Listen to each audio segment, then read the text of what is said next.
So, we're going to talk about the scores here. We have second half scores here, or starting here for some of these games. Ball State up 1 on Central Michigan. Central Michigan doesn't even have a draw in the season. Bowling Green is a solid team in the Mid-American Conference. 6 wins, a loss in the draw. The draw and loss. That is not bad in conference play in the season so far. In the conference, we're looking to see what place they can finish in for points wise for the Mid-American Conference tour.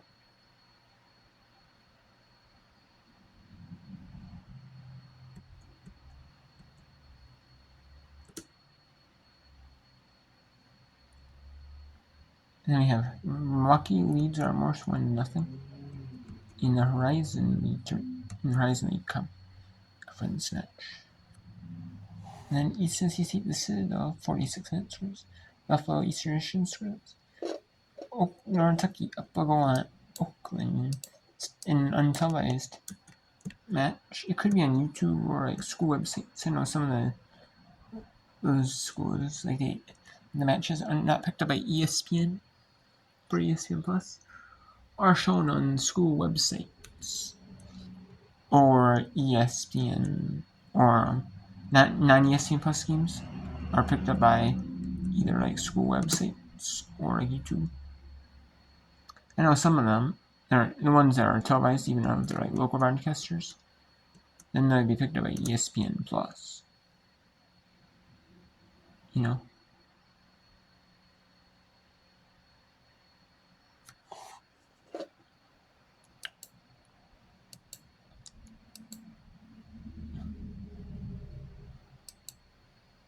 Sloma just reading where that ball was going. She knew that from Mazzaferro, the way that her body was and the angle she took, Sloma knew that ball was probably going to be at her near post, judged it correctly, and an easy save in the end.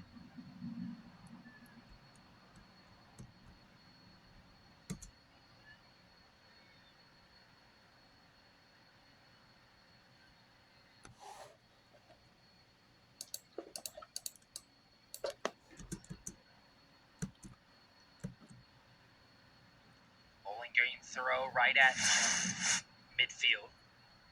And here's that chance once again from Mazzaferro. Yeah, you saw that touch she took with her right to her outside, forced her more onto her right. And I think that's what made that save so comfortable for Sloma in the end.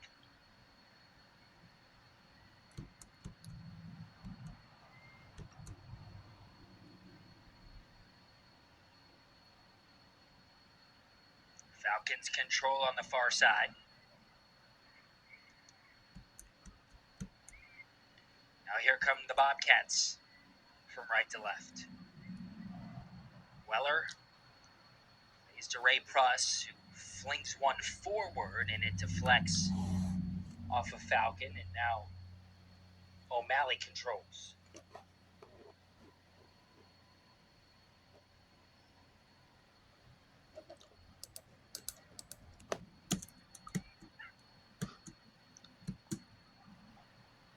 Taylor Green, the captain, inside the 18 for Bowling Green. Lamparty back to Green.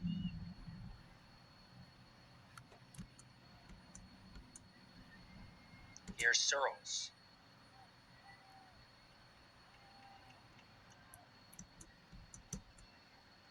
Green steps up, now plays back to her keeper.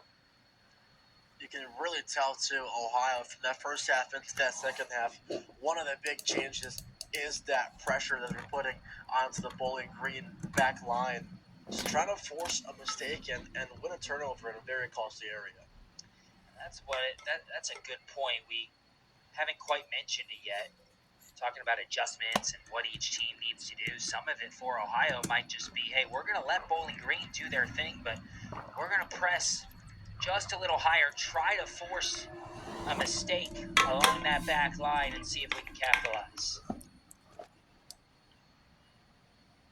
And again, it's small things like that, like you just said, Gabe.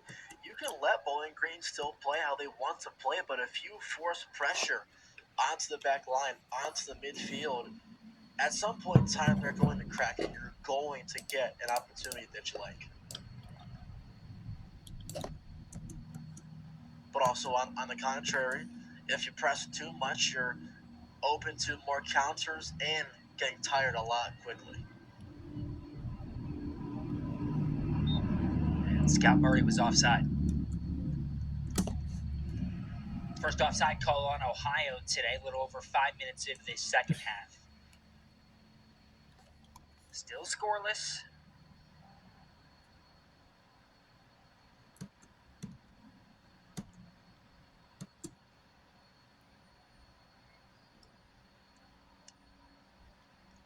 Bowling Green takes the kick short like they have all afternoon long.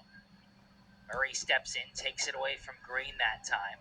Can Ohio keep possession now? Robinson ahead. Tries to find a running Menzel. She got there. Now passes middle, and it's just couldn't find Burchett. Falcons clear.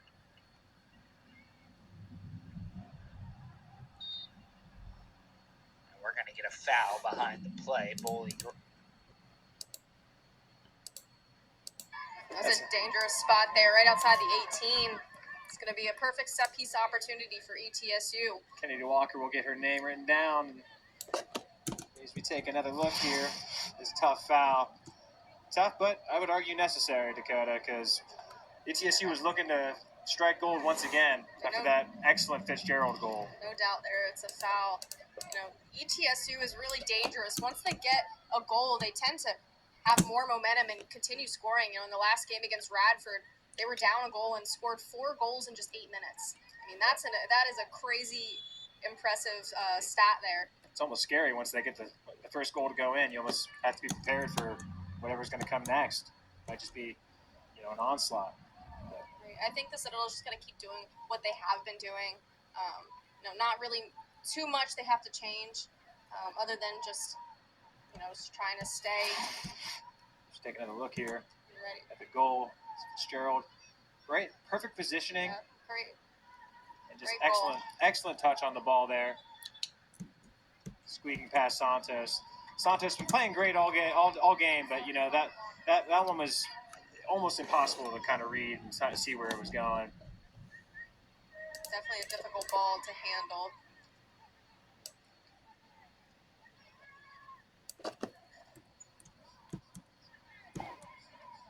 There's ETSU's Taryn Childers back there. A couple good moves, a couple flash moves, find her open defender back there. There's Keita Dye. She'll get possession for the Bulldogs.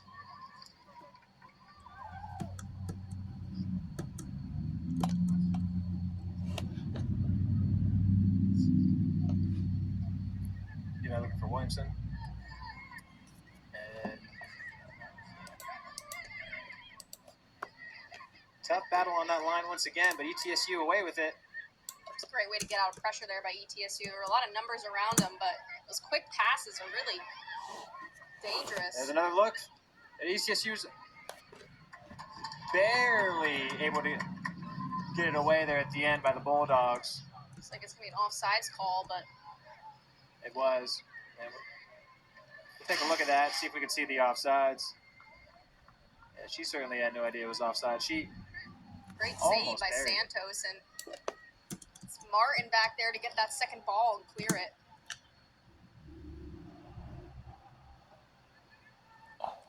This ETSU team looking to get on the right track here again after finding that first goal. Able to clear it there. And this step, back line of ETSU, now there's pressure, and she will turn out of it brilliantly and find a potentially open forward up there, but overshot it, and Santos will grab it.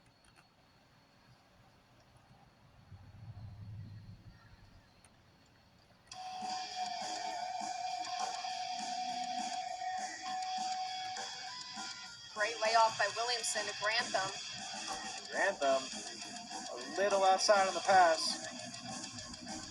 Williamson and Grantham just work together really well up top. You know, Williamson kind of looks to send her the ball, like she lays it off to Grantham quite a bit for her to distribute and do something with. So it's really great to see them up in the attack working together. Abby Dawson checks in for the ETSU Buccaneers.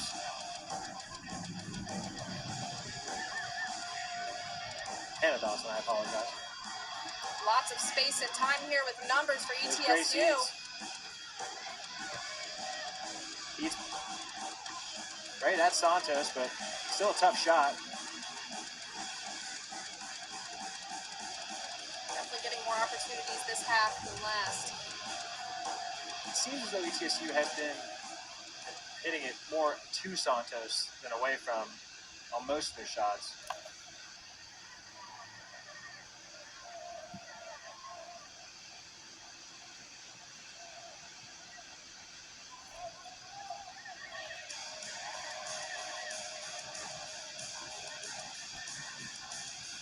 Take a look at that bottom of your screen, that last chance here. Oh, that would be a double screen.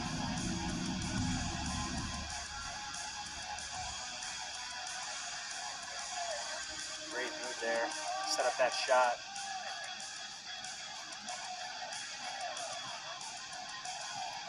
It's only a matter of time, it seems, before one of those excellent looking shots on goal ends up beating Santos again. We'll see if Citadel's able to do anything to stop it. Fuentes with pressure. Pressure there by Fuentes.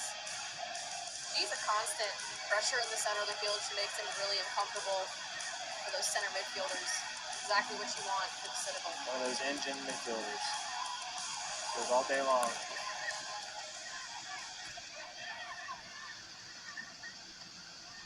Good service. Cameron Martin able to get to the end of it. Another scary pass. See if Citadel's able to keep that. A throw in for Robert Morris. Mentioned before, last time that these two teams squared off here in Moon Township specifically was back in 2021. 2-0 victory for the Panthers in that one.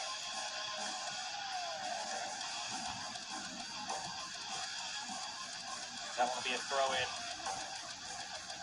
for Robert Morris. Jelena Sieber and Haley Johnson both scoring goals for the Panthers. I'll get 9 shots on goal in that match. And this one goes past the end line. It'll be a corner kick.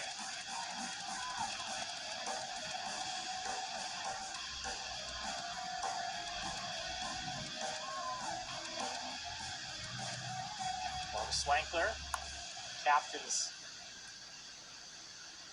going to get things going here for the Colonials.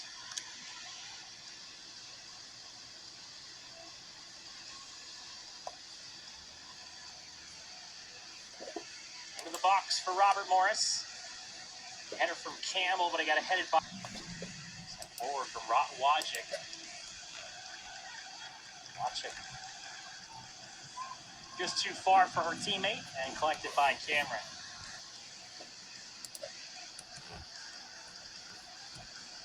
Other Day gets a piece of that one for Robert Morris. They try and give it to Day, but instead it's just out of play.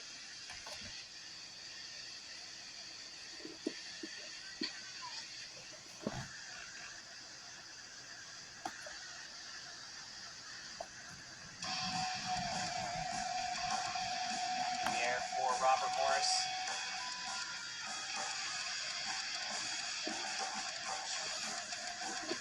Out of play. This will be for Milwaukee.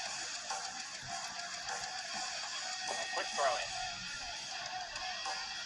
Flick forward. Cameron will get to that one. For Robert Morris on a gamble with it. Gamble will whip that one forward.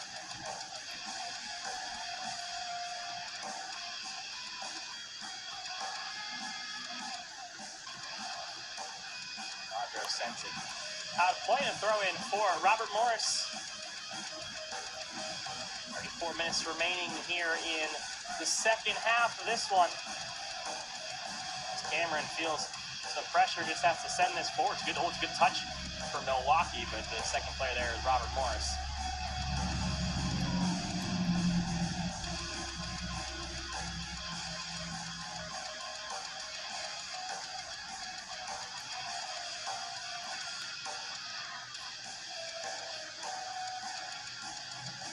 Through ball. Petrie, just out of her reach though. Will be a goal kick for Robert Morris. Tuning in again here on this Thursday, late afternoon, early evening here in Moon Township, PA. This Horizon League broadcast, a student-run broadcast. A portion of the people on this broadcast are Colonials students. Still jabbing at this one. Petrie still with it. Got some time to work with. No one's there for the shot, and it's in! Zoe Pagels curls that one top left corner. 2-0 Milwaukee.